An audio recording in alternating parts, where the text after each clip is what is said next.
Olá, nós estamos nessa jornada das 7 últimas palavras ou declarações de Jesus na cruz do Calvário. Nós cremos que é um milagre de Páscoa. É por isso que estamos entrando em sua casa, tocando seu coração para falar como Deus, através de Jesus, demonstrou uma jornada de encorajamento, de esperança. Hoje nós vamos falar um pouco daquilo que Jesus disse na cruz do Calvário a respeito de relacionamentos. Jesus disse à sua mãe, olhando ao seu discípulo, o discípulo do amor, e ele olha para Maria, a sua querida mãe, e ele diz aquilo que está escrito em João, capítulo 19, versículo 26 e 27, ele diz: quando Jesus viu sua mãe ali perto da cruz e o seu discípulo a quem ele amava, disse à sua mãe: aí está o seu filho. E ao discípulo: aí está a sua mãe. E daquela hora em diante, o discípulo a recebeu em sua família. O que é interessante nessas últimas palavras de Jesus, descrita no Evangelho de João, é que Jesus aponta para um lugar de relacionamento. Ali ele estava com muitos daqueles que estavam esperando a crucificação e até celebrando a crucificação. E alguns dos seus que permaneceram ali, entre eles 4 mulheres e João, o discípulo do amor. Dentre essas 4 mulheres, Jesus acabou optando por focar na sua mãe. Isso nos fala muito sobre o quanto Jesus se importa com os relacionamentos, o quanto Jesus está preocupado que a gente mantenha relacionamentos saudáveis e relacionamentos seguros. É incrível como Jesus, olhando para João, ele deixou o maior encargo, era o encargo de cuidar da sua mãe. Quando a gente olha para Maria, nós temos que lembrar, na verdade, daquilo que ela carregou. Maria lindamente recebeu o chamado de Deus ao carregar o Filho de Deus. Ela recebeu as palavras de como seria a vida de Jesus e ela tinha grandes expectativas a respeito do seu filho. Obviamente, muitas preocupações quando viu que os principais líderes da nação estavam odiando seu filho. Quando ela estava no momento mais difícil da vida dele e da vida dela, ela está ali e Jesus, durante as 7 declarações, uma delas é a respeito da sua família, é a respeito da sua mãe. E Jesus estava nos dizendo também que, na verdade, a família de Deus é a família que pode cuidar uns dos outros. A família de Deus é aquela que pode encher a nossa vida com aquilo que nós precisamos através dos relacionamentos. E Jesus faz isso de uma forma incrível. Na cruz do Calvário, naquele momento mais difícil, naquela etapa, tendo 4 mulheres ali, tendo seu discípulo, ele olha para sua mãe e diz essas belas palavras. E o que é interessante de tudo isso é que nós também, quando retornamos a nossa vida para caminhar nessa jornada com Cristo, relacionamentos são importantes. Para falar sobre isso hoje, nós temos a alegria de convidar amigos, Samuel e Silvia. Eles pastoreiam conosco aqui na Comunidade Vida Plena, na área da família e em tantas outras frentes, né? A área social e a área de ensino e a área das crianças. E quando nós entramos na família de Deus, é tão especial porque nós também encontramos relacionamentos. Como que foi essa jornada de vocês, nesse milagre que aconteceu na vida de vocês, um milagre de Páscoa, onde vocês puderam encontrar relacionamentos saudáveis, relacionamento na família de Deus? E Páscoa é relacionamento, é um relacionamento com Deus. E eu lembro quando o Senhor me trouxe para a família dele, como eu me senti tão bem. Eu tinha um bom relacionamento com meu pai, eu tinha um bom relacionamento com a minha mãe, só que eu sempre percebi que faltava algo. Quando eu fui inserido, eu me senti realmente parte daquela família.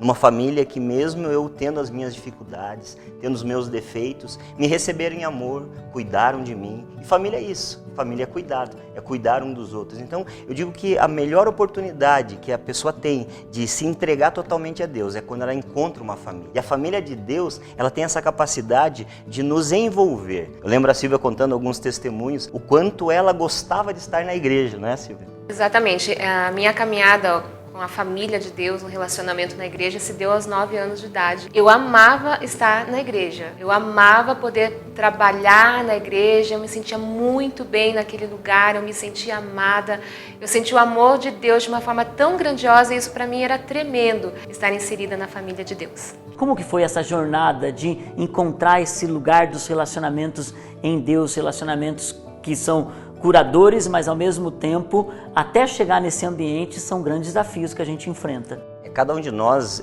viemos de realidades totalmente diferentes. Nós somos o oposto, mas Deus uniu esses opostos para acrescentar no reino.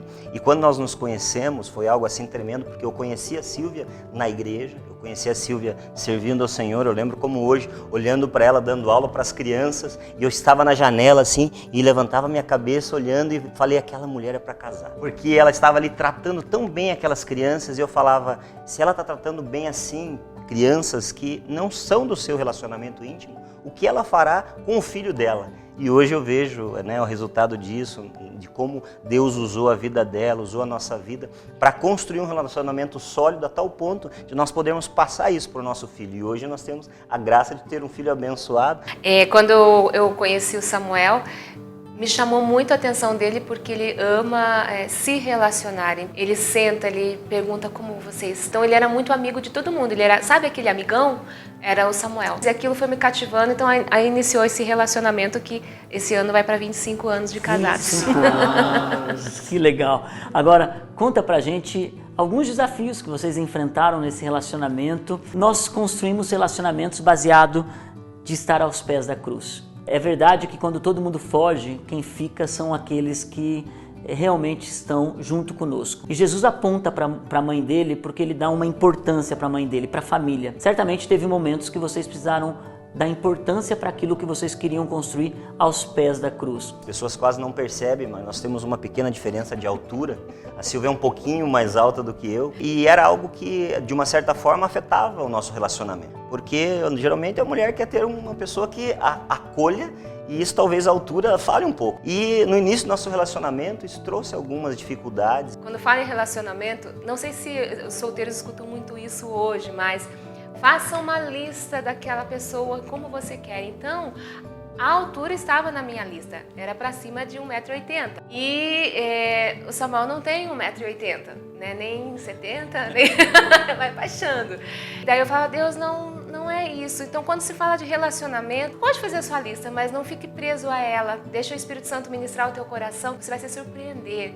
Porque às vezes nós estamos focando tanto na embalagem e esquecemos do conteúdo. E tem um outro ponto que foi algo que nós precisamos, na verdade, da intervenção de Deus. Foi no nosso relacionamento também no início do casamento, porque sempre tem aquela expectativa versus realidade. E você, quando é jovem, você tem muitas expectativas, especialmente no relacionamento com a pessoa que você ama e que você quer passar o resto da sua vida com ela. E essa expectativa com relação à vida sexual também faz muita diferença. Você vem para o casamento achando que vai ser todos os dias e todas as horas, quando vai para a realidade não é isso que acontece. E nós não tivemos uma boa lua de mel, eu até brincava numa situação que a nossa lua de mel foi uma lua de fel, porque não teve nenhum tipo de relacionamento naquele momento. Quando retornamos, buscamos ajuda pastoral, ajuda de pessoas confiáveis mesmo, médico, psicólogo. Foi quando a importância de você estar numa família. Pessoas nos ajudaram, pessoas nos aconselharam e daí nós buscamos muito ao Senhor. E hoje eu posso dizer com toda certeza que o nosso relacionamento é muito bom, só que se eu fosse ouvir o conselho daquelas pessoas que não eram da família de Deus, eu realmente tinha me separado. Mas nós vemos que confiar em pessoas que têm conteúdo, que têm Deus no coração e tomar as decisões baseadas na palavra e não no conselho de ímpios é que faz a diferença. Hoje nós temos um relacionamento maravilhoso, porque nós decidimos confiar em pessoas de Deus. É muito importante a quem nós estamos ouvindo, quais vozes nós estamos permitindo entrar e fazer morada no nosso coração. Eu chorava muito para o Senhor, porque Deus, eu esperava algo tão maravilhoso, incrível e não foi. Ele é perito em fazer que coisas ruins que aconteçam se transformem em maravilhosas realidades depois nas nossas vidas. E foi isso que aconteceu. Mas foi a dependência de Deus, primeiramente, foi confiar no Senhor e não nas vozes externas e nos fez realmente caminhar e sermos vitoriosos. É muito importante também procurar ajuda médica, porque Deus colocou os médicos aí para nos auxiliar também. Então eu fui em psicólogo, sexólogo, ginecologista e eu os ouvi, absorvi aquilo que é útil, tem que passar pelo filtro, o filtro de Deus nas nossas vidas. E aquilo que foi útil nos ajudou muito nesse momento. Que lindo, né? Poder ver nessa semana de Páscoa que nós estamos experimentando essa obra de Jesus na cruz do Calvário. Esse poder que ele teve de curar os relacionamentos, de poder nos fazer pertencer a um lugar. E a igreja, esse lugar é um lugar seguro e ela nasceu a partir desse ponto, né, do depois de Cristo, da morte, da ressurreição dele, nos dando essa garantia, nos dando essa certeza, nos dando esse encorajamento de quando as coisas, ainda que pareçam difíceis, é possível restauração, é possível continuar, e é muito lindo poder ouvir essa obra de relacionamento que foi conquistada na cruz, sendo evidenciada já desde o início da jornada de vocês, né? Isso é lindo demais. E o que é especial nessa semana de Páscoa é poder entender o quanto Deus, Ele olha para nós quando estamos aos pés da cruz e Ele nos faz pertencer a uma família. Muitos podem estar perdendo o seu casamento, perdendo a sua vida de intimidade. Alguns colocam a sua vida nesse momento com uma lista de sonhos e planejamentos, seja na vida financeira, seja à espera de um relacionamento que é o seu ideal. E muitas vezes Deus está construindo para você o ideal dele. E muitas vezes, para que você possa viver feliz nesse lugar que Deus te chamou para viver, algumas batalhas precisarão ser vencidas. Alguns preconceitos vão precisar cair por terra. E o mais importante de tudo isso é quando Deus te dá pessoas que estão ao seu redor para te ajudar a ver de uma outra ótica, de um outro lugar. E é tão bonito quando Deus restaura e você pode contar a sua história lá na frente. E o que nós viemos dizer para você nessa semana de milagre de Páscoa é que o seu relacionamento, a sua vida, a sua história, é Deus te chamando, dizendo: eis você aqui, eu te coloco em uma família para que você possa viver tudo o que eu tenho para você viver. Você vai ser cuidado, protegido, o Senhor não te deixará desamparado, Ele vai cuidar de você. Por isso, Páscoa tem a ver com relacionamentos seguros, relacionamentos que Deus nos insere para vivermos em família. Deus abençoe, uma feliz Páscoa.